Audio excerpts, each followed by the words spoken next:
우리는 지금까지 베스도의 총독이 개최한 청문회장에서 바울의 자기 변증을 살펴보았습니다. 오늘 1절에서 23절까지 내용은 바울이 청문회장에서 자신이 어떻게 해서 여기에 나오게 되었는가 하는 변증의 내용인데, 사실은 자신이 억울하게 이렇게 왔습니다, 그런 얘기를 하는 게 아니고, 자신이 예수님을 어떻게 만났고 내가 만난 예수님, 또 그 예수님을 어떻게 증거하다가 이렇게 왔는지 그것을 자세하게 이야기하고 있는 겁니다. 그러니까 지금 아그리빠 왕이 여기 앉은 자리에서 예수의 복음을 증언하는 일을 하고 있는 거예요. 그렇게 이 일이 다 끝나고 난 다음에 청문회장에서 이 베스도 총독이 제일 먼저 하는 말은 아주 큰 소리로 네가 미쳤다, 이렇게 이야기하고 있습니다. 이 베스도 총독이 바울을 향하여 미쳤다고 하는 이유가 뭘까? 그것은 오늘 24절의 하반절에 보면 그 이유가 나오는데 바로 학문 때문이다, 이렇게 말합니다. 네 많은 학문이 너를 미치게 한다, 이렇게 얘기하고 있어요. 베스도가 보기에는 이게 이해가 안 됐던 거예요. 이 지금 바울이 전하는 그 예수님, 죽었다가 베스도 볼 때는 이 분명히 죄수로 죽은 예수가 살아났다고 말하는데 이걸 믿을 수가 없는 거예요. 또 하나는 그 살아난 예수를 자기가 만나서 직접 대화를 했다고 하는 거예요. 이것 또한 이해할 수 없는 그런 일입니다. 더 하나는 바울이 이 예수님의 명령에 따라 주님의 종과 증인으로, 다시 말해서 주님의 휘프레테스와 마르티스로 살아왔다, 이게 말도 안 되는 그런 얘기를 하고 있는 겁니다. 지금 바울이 자신의 지금 하는 모든 얘기를 구약 성경에 근거해서 이 얘기를 하고 있습니다. 이 베스도 총독은 바울이 누구인지 이미 그 사람의 신원에 대해서 다 이미 알고 있습니다. 그는 가말리알 문화생에서 최고의 똑똑한 사람이었다는 것을 익히 알고 있고요, 구약계에 대해서, 율법에 대해서 아주 능통한 자라는 것을 알고 있습니다. 그러니까 바울은 상당히 높은 학문의 소유자라는 것이죠. 그러니까 구약 성경에 능통한 자다 보니까 그 구약 성경을 너무 많이 봐가지고 그 학문이 이 바울을 미치게 한 것 같다, 그렇게 결론을 내리게 된 것이죠. 자, 이게 여기서 바울이 미쳤다고 하는 극에 대해서 25절에 보면 극에 대해서 반론을 제기합니다. 바울이 뭐라고 얘기합니까? 베스도가 카에게 내가 미친 게 아니고요, 참되고 온전한 말을 하나이다, 이렇게 말합니다. 정신 나간 소리, 미친다는 것은 정신 나간 소리라는 뜻이잖아요. 그런데 참되고 온전한 말을 하나이다, 이 하나이다, 이 말은 선언하다, 이런 뜻입니다. 내가 참되고 온전한, 이것은 진짜 있었던 일이고 이것은 바르게 증명할 수 있는 그런 말입니다, 그렇게 얘기를 하고 있습니다.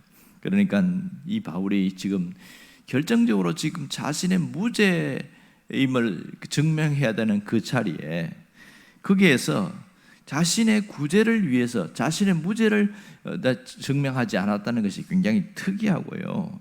사람들은 그렇지 않습니까? 아무리 사람이 복음을 위해 산다고 하더라도 자신의 어떤 명예나 물질이나 소유에 대해서 침해를 당하면 그 문제에 대해서 나 억울합니다, 이게 본능이거든요. 근데 바울은 그것을 뛰어넘었다는 것을 알 수 있습니다. 또 하나는 그 가장 소중한 시간에 그 자신의 무죄 증명이 아닌 복음을 전하는 기회로 삼았다는 것, 이게 굉장한 특이한 점입니다. 그 마지막 순간에 베스도 총독과 아그리빠 왕 앞에서 복음을 전하는 기회로 삼았다는 건 엄청난 충격을 주고 있죠. 그러니 이 베스도 총독이 도저히 감당할 수 없었던 모양이죠. 그래서 미쳤다, 이렇게 얘기를 하는 겁니다.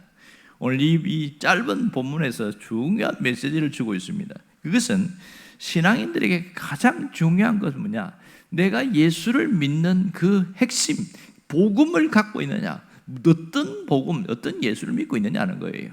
또 하나는 신앙을 가졌다면 사람의 눈치나 상황에 따라 사는 것이 아니라 온전히 하나님 말씀 안에서 주님이 원하는 뜻대로 살아가는 그 신앙 중심이 굉장히 중요하다는 걸 말합니다.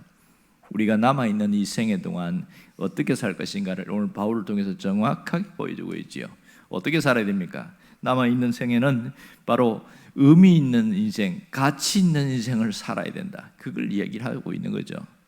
여러분, 우리가 어떤 일을 하든지, 내가 어떤 자리에 있든지 하나님이 우리에게 주신 미션은 딱 한 가지입니다.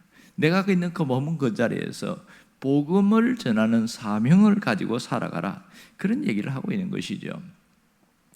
오래전에 있던 책 중에 보면 옛날에 2차 대전을 일으키던 독일의 히틀러, 독일 치하에서 거기서 목회자로 있었던 분 중에 라틴 라뮬러라는 목사님이 있습니다. 이분은 이 히틀러 때문에 독일이 망하게 되었고, 히틀러 때문에 온 세계 사람들이 그렇게 끔찍한 고통을 당하게 됐다.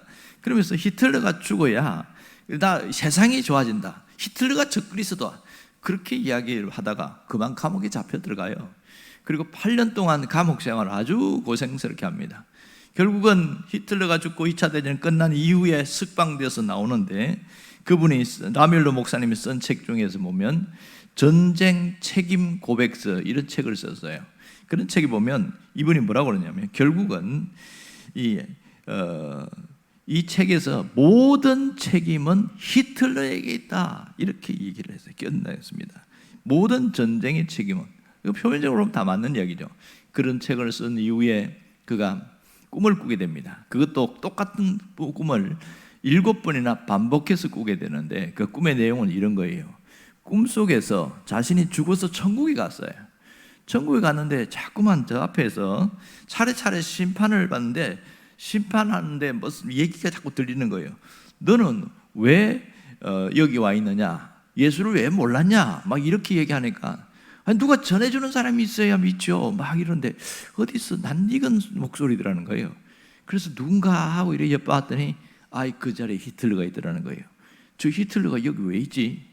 그런데 자기한테 아무도 복음을 전하지 않았다는 거예요. 그래서 내가 여기 이 자리에 와 있다.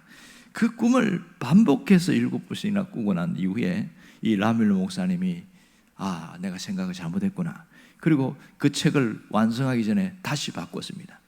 모든 전쟁의 책임은 교회에 있다, 이렇게 이야기한 거예요. 왜 교회에 있냐? 교회가 복음을 전하지 않으니까 저런 히틀러 같은 사람이 나오는 거다.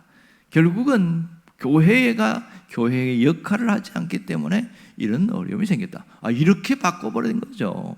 그런 희한한 일들이 있습니다. 여러분, 하나님은 우리에게 분명히 말합니다. 먹고 사는 일도 중요하고 건강을 위해 사는 것도 중요하고 다 중요해요. 하지만 그러나 반드시 놓지 말아야 할 것은, 내가 지금 살아간 이유, 하나님이 살려준 이유는 어떤 모양 어떤 형편이든지 복음을 전하기를 위함이라는 것을 잊지 말라는 것이지요. 오늘 바울의 여기 있는 이 청문회장은 온 세상의 축소판임을 이야기를 하고 있습니다. 여기는 보면 아주 화려한 고관 대작들이 있습니다. 그리고 베스토 총독이 거기에서 주도적으로 있어요. 그리고 바울은 죄수의 몸으로서 청문회장에 여기 있는 모습입니다. 자, 여기서 세상 사람들은 우리가 예수를 제대로 믿으면 어떻게 말하냐? 베스토처럼 이야기합니다. 미쳤다. 저 예수한테 미쳐버렸다, 이렇게 이야기합니다. 그런데 그 말을 들을 때 사실은 어떤 기분 나빠하는 사람도 있긴 해요. 그런데 여기서 미쳤다는 말은 사실 몰두하다, 집중하다, 이런 뜻이 있거든요. 그러니까 이 예수에 몰두한다, 이런 뜻을 갖고 있습니다. 그러니까 신앙 자체가 가치관이나 생각이나 모든 영역이나 모든 것이 예수님께 집중하는 삶을 살았다는 겁니다. 사실 정말 제대로 말씀에 미친 사람은요, 아주 정신이 말짱합니다. 이 바울이 말한 것처럼 내가 온전하고 참된 말을 합니다, 이렇게 말하는 것처럼 진짜 제대로 된 사상을 가지고 살아가는 것이죠.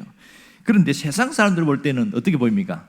완전 예수께 미친 사람이야, 이렇게 보고 있는 것이죠.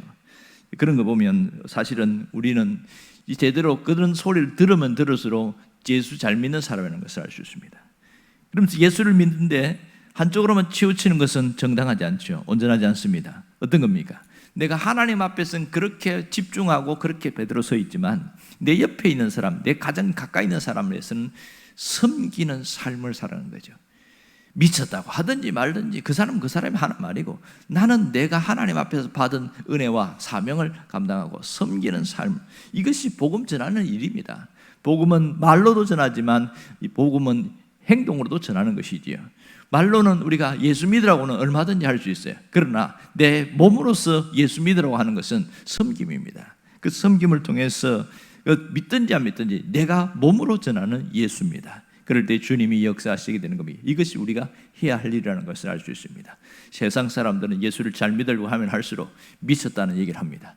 그러나 그것은 예수께 미친 것은 정당하고 정상적인 것을 알 수 있습니다. 바로 내가 주님의 종과 증인으로 살아간다. 이걸 깨달을 수가 있는 것이죠.